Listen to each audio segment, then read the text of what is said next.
Ils avaient été condamnés à la peine de mort pour avoir participé à une tentative de coup d'État.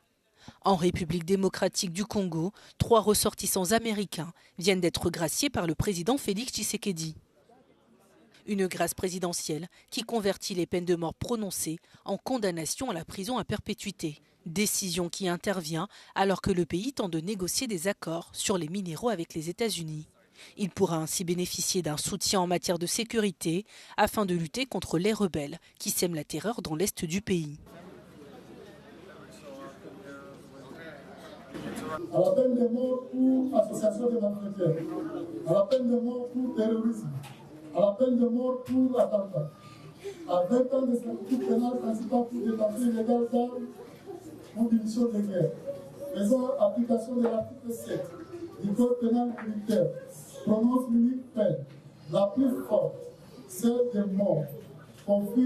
Les faits qui leur sont reprochés se sont déroulés en mai 2024. Des hommes en uniforme avaient alors tenté de prendre le contrôle du palais présidentiel. Une tentative très vite déjouée par les forces de sécurité, mais le bilan est lourd. 2 policiers ainsi que 4 assaillants, dont le meneur du groupe Christian Malanga, ont été tués.